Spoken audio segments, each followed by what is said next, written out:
Topik berikutnya, Saudara. Setelah menetapkan Wakil Menteri Hukum dan HAM Edward Hiarie atau Hedi Hiarie, Komisi Pemberantasan Korupsi masih mengumpulkan sejumlah bukti untuk tahap penyidikan dugaan penerimaan gratifikasi.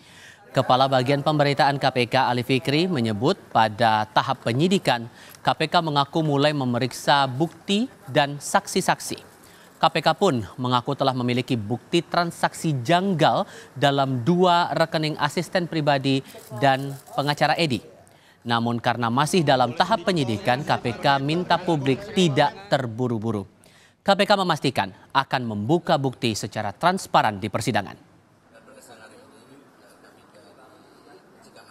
Proses menyelesaikan kumpulan alat bukti, kemudian pemeriksaan saksi pasti kemudian kami agendakan ke depan. Jadi kami berharap teman-teman tunggu dulu, nanti setiap perkembangannya pasti kami sampaikan terkait hal itu gitu ya. Juga sudah mendapatkan banyak data dari PPATK yang berikutnya kami lakukan analisis lebih jauh nanti dalam proses penyidikan sebagai bahan materi penyidikan.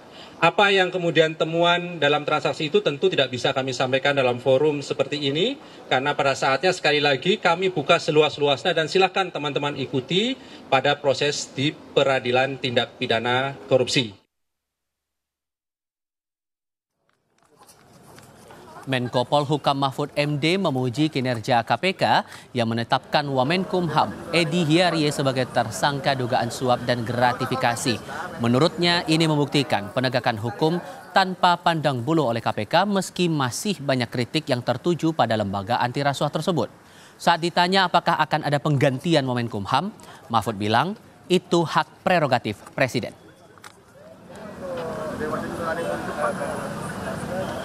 Hukum itu harus tidak pandang bulu dan itu ya dibuktikan meskipun masih banyak kritik terhadap KPK, tapi dia udah membuktikan lah tidak pilih menteri, wamen, kepala daerah apa semua itu memang harus begitu, harus ditindak secara tegas dan transparan. Ketika KPK menetapkan seorang tersangka pasti sudah ada 2 alat bukti yang cukup bahwa peristiwa korupsi atau pencucian uang itu terjadi. Cukup. Tidak tahu saya, itu hak prerogatif Presiden. Kementerian Hukum dan Hak Asasi Manusia buka suara atas penetapan tersangka yang disampaikan KPK terhadap Wamenkumham Edward Omar Syarif Hiarie. Wamenkumham Hiarie menurut Kemenkumham belum mengetahui penetapan tersangka kecuali melalui media massa. Oleh karenanya Kemenkumham menerapkan prinsip asas praduga tak bersalah sampai ada putusan pengadilan berkekuatan hukum tetap. Terkait bantuan hukum, Kemenkumham akan berkoordinasi lebih lanjut. Kita menerapkan prinsip atau asas praduga tidak bersalah sehingga sampai ada keputusan pengadilan yang tetap. Kemudian yang kedua, perlu kami sampaikan juga bahwa Prof. Edi atau Pak Wamen sampai sekarang secara resmi belum mengetahui atau tidak mengetahui status beliau sebagai tersangka. Beliau mengetahui status tersebut dari media. Kemudian yang ketiga, terkait dengan bantuan hukum itu nanti akan kita koordinasikan dan bicarakan lebih mendalam kembali. Komisi Pemberantasan Korupsi menetapkan Wakil Menteri Hukum dan HAM Edward Omar Syarif Hiarie alias Edi Hiarie sebagai tersangka kasus dugaan suap dan gratifikasi. Wakil Ketua KPK Alexander Marwata bilang, penetapan tersangka Edi dan 3 tersangka lain sudah ditandatangani sejak 2 minggu lalu. Edi diduga terseret kasus gratifikasi terkait konsultasi hakim dan permintaan pengesahan status badan hukum. Kemudian pada penetapan tersangka Wamenkumham, benar itu sudah kami tanda tangani sekitar 2 minggu yang lalu Pak Sep ya, sekitar 2 minggu yang lalu dengan 4 orang tersangka ya, dari pihak penerima 3, pemberi 1, itu clear ya. Kasus dugaan gratifikasi Wamenkumham pertama kali dilaporkan Ketua Indonesia Police Watch Sugeng Teguh Santoso pada pertengahan Maret 2023. Saat itu Ketua IPW melaporkan Edi Hiarie atas dugaan penerimaan gratifikasi secara bertahap dengan total 7 miliar rupiah melalui asisten pribadinya. Diduga aliran dana berkaitan permintaan konsultasi hukum kepada Wamen. Kait adanya aliran dana sekitar 7 miliar ya, yang diterima melalui 2 orang yang diakui oleh OE OSH tersebut sebagai asprinya, ya. Dan dugaan saya adalah jabatan, walaupun peristiwa tersebut terkait dengan permintaan bantuan seorang warga negara kepada Wamen. Dituduh menerima aliran dana, Wamenkumham Edi Syarif pada 20 Maret 2023 mendatangi KPK untuk memberi klarifikasi. Wamenkumham saat itu bilang tuduhan kepada dirinya adalah fitnah. Atas inisiatif kami sendiri, ya, kami melakukan klarifikasi kepada Komisi Pemberantasan Korupsi atas aduan IPW yang tendensius mengarah kepada fitnah. 8 bulan berselang setelah menemukan 2 alat bukti yang cukup dalam gelar perkara, KPK kini menaikkan status laporan dugaan penerimaan suap dan gratifikasi ke tahap penyidikan. Menetapkan 4 orang tersangka, 3 penerima suap, dan 1 pemberi suap. Tim Liputan Kompas TV.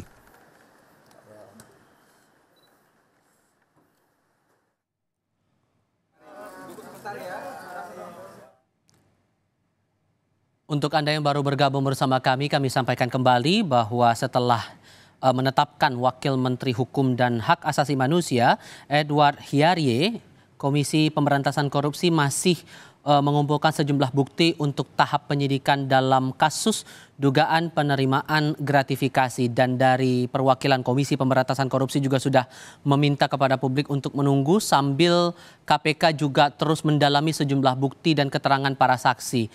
Terakhir kali disampaikan oleh pihak KPK bahwa status Wamenkumham ini sudah dinaikkan menjadi tersangka 2 pekan lalu. Dan lebih lengkap soal ini kita tergabung dengan jurnalis Kompas TV Dian Silitonga langsung dari Gedung Merah Putih KPK Jakarta Selatan. Setelah penetapan status tersangka terhadap Wamenkumham ini, kapan kira-kira Edi Hiarie akan dipanggil KPK untuk pemeriksaan lebih lanjut di sana?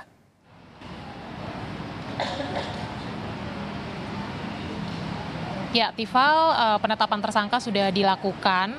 Tentu saja nanti tahap atau proses selanjutnya adalah pengumpulan alat bukti dan kemudian juga pemeriksaan saksi-saksi. Termasuk nantinya KPK juga akan menjadwalkan pemeriksaan pihak-pihak yang sudah ditetapkan sebagai tersangka. Nah, nantinya tentu setelah melakukan pemeriksaan terhadap tersangka, secara subjektif KPK baru akan menentukan kapan penahanan ini akan dilakukan. Jadi memang masih kita nantikan bersama tepatnya kapan pihak-pihak yang sudah ditetapkan sebagai tersangka termasuk Wamenkumham Edi Hiarie ini akan diperiksa dalam kapasitasnya sebagai tersangka.